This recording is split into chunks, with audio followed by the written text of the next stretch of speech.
A while, but the best example I have of this was when I took a trip to Hawaii. It was freshman year, band trip out to Hawaii, and we were there for 40 straight, I mean literally a Noah's-like proportional torrent of rain. It had rained for 40 straight days, and we were there for the last 7 of it. And so the day we're about to leave, got all our stuff packed up, we're gonna get on the, we're gonna go to the Hard Rock Cafe down the road and eat and then catch the plane. You see, I'm an idiot. And I packed all my socks and my checked luggage, which was already on the bus, ready to go. And the sewers were backed up. Now I decided to spare my, has anyone here ever had wet socks before? Oh, God. This is the worst feeling ever, straight up. So I decided that, in my unbelievable genius, to take my shoes and socks off and walk barefoot through the streets of Hawaii through crap. Literal crap. Because I didn't want wet socks on a 13-hour flight. And you can understand where that comes from. But by the time I got home, I had got home, it was morning then, I'm taking a shower, and my foot hurts. There's this little red dot on the bottom of my foot, a tiny little thing. And I was like, yeah, whatever, I'll be fine. 3 hours later, the dot is bigger and has grown hentai-like octopus tentacles coming from the center of it in just a ray of flowery glory. Which, for those of you that don't know, is the definite sign of a blood infection, which can kill you. So I had to go to the hospital, and they put me on the maximum antibiotics. So I almost lost a foot that day. But the beautiful part of this is, when I was in 5th grade, I used to think about how cool it would be to lose a leg so that I could coordinate the prosthetic with different holidays throughout the year.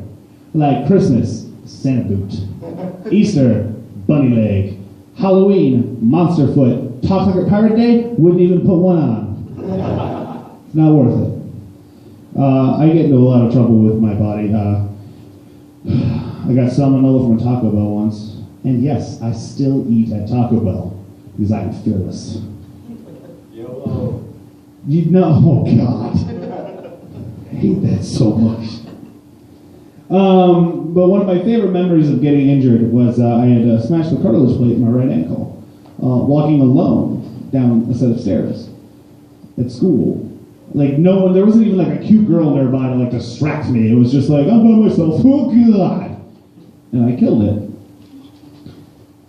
But I was in 7th grade, and so lunchtime was way more important than nurse time. So I decided to go to lunch. Go to lunch, limping the entire way, and then go to my math class, limping the entire way back. And I talked to my teacher, I said, Teacher, Miss Griglione, I need to go to the nurse. I think I really hurt my ankle. And she said, no.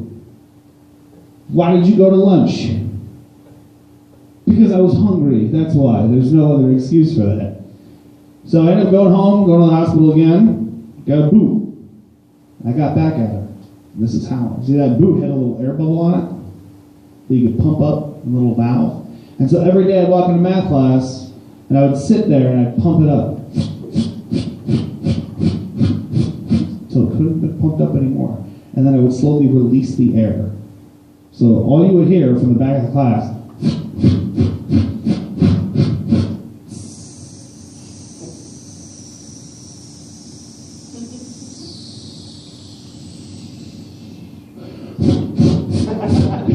I just do that over and over again, and she couldn't do anything about it because I told her it was for medical purposes. It was the best thing ever.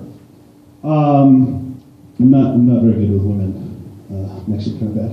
I've been single for 4 years, and it all starts, I think, back in high school. I was seeing this girl, I don't know, for a few years, and one day during the summer, my parents were going on vacation, and so I was like, hey, Emily, come over to my place.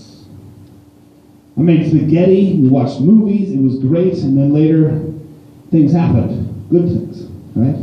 Except the next day, she dumped me, which was not cool. But you see, like I said before, I'm an idiot, and I blamed it on the fact that I made spaghetti. I've never made spaghetti again before for a day. I just won't do it. It's a terrible idea. Fast forward to a few years later. I'm at college.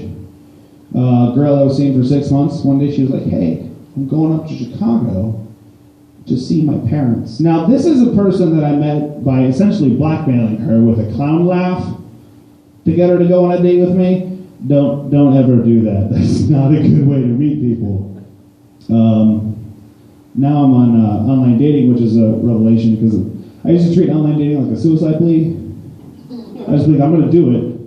I'm going to do it. You just watch. I swear to God. I even wrote notes to my parents. I was like, look what you made me do. But a little backstory on that, we had set up our sister floor as a haunted house. So all the kids in Macomb could come up and see the haunted house and all the different floors and whatever. And she was the RA for my sister floor, which when we were dating was great because then I would just go over there because she had her own room, no roommates. And my roommate and I had an agreement. You know the whole thing, if you're having sex, you put a sock on the doorknob, right? You guys know that trick? Well, we used to put a condom on the doorknob whenever we were busy with the sock. And so I met this girl. She was great. She was awesome. And then 6 months later, she says, "Hey, I'm going to visit my parents in the city. Do you want to come with?" And I said, "Yes." I shouldn't have said yes. That was a terrible idea. Went out there. Her parents loved me. It was great. But on the way back, about 15 minutes away from the campus, she decides to break up with me in the car. Now, she's driving. I can't just jump out the door. That's not a viable option for me. That's death. Although now I kind of wish I had. And ever since then, I've been good with women. But I did, last September, go on a date with a girl. And we had gone out to dinner and a movie a couple times.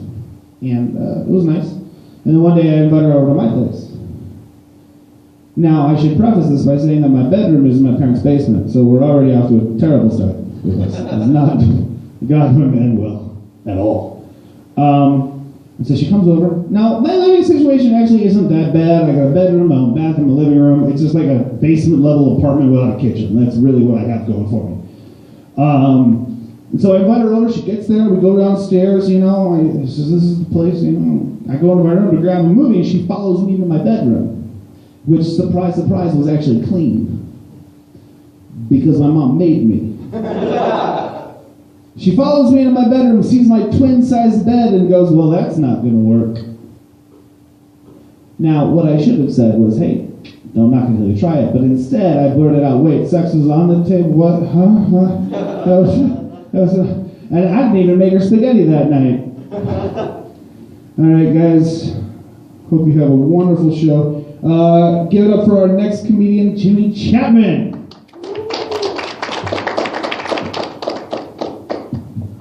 Sexy woman walk. Investigation. Yo, Jelly. Alright, there's a lot of things I don't understand in this world. First of all, I need to say, why are fat people allowed to park in handicap spots?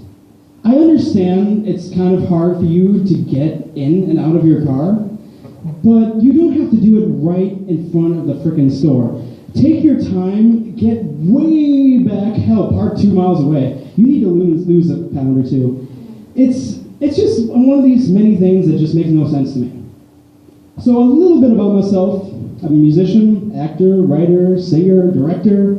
So yeah, I don't have a job. I spend a lot of time just trying to figure out, because I'm a country music singer, which a lot of people look down upon that because of the whole Brokeback Mountain thing. The whole gay cowboy, yeah, it happens. You got gay cowboys. You want to have sex in a tent? Go for it.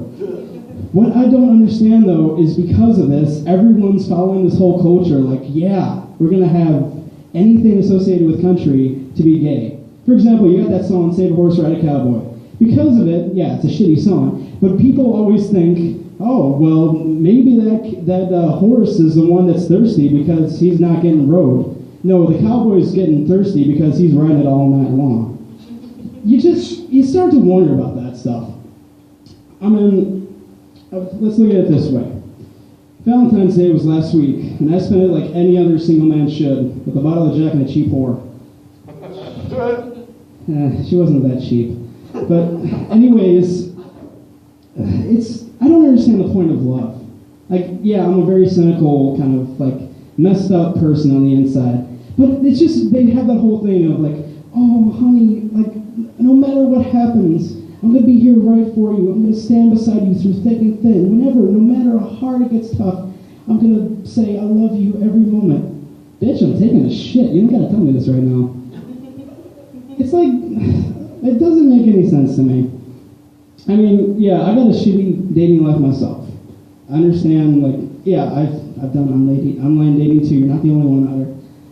And it's not, I mean, yeah, if you want to take your time, you know, fill out all these things, look for a casual encounter, whatever you're looking for, it's, no, I'm not desperate, I'm sorry. Like, I had this one girl message me once, and she's like, hey, DTF? I had no idea what that meant. I'm like, down for fun? What's going on? Turns out it was fun. So I decide, all right, I'll take this offer, whatever. Get back, nothing fun happened, so I'm not going to ruin anyone's surprise. Went on this date. I'm sitting with her, like it's in Harvard, way out nowhere, nobody cares. It's like, it's a tiny town, population like 100 plus a cow. So it makes no sense that the hotspot was McDonald's. Even then, the date itself was sitting on her bed. And I'm just sitting there like, okay, nothing bad's gonna happen, it's all cool. A little while later, she pulls out this big old container full of pencils. I'm like, what's that for? She's like, oh, I've been collecting pencils. Lots and lots of pencils. Everywhere I go, I will collect unsharpened pencils. And I will just leave them here. By the way, I know how to hide a dead body in case anything ever happens.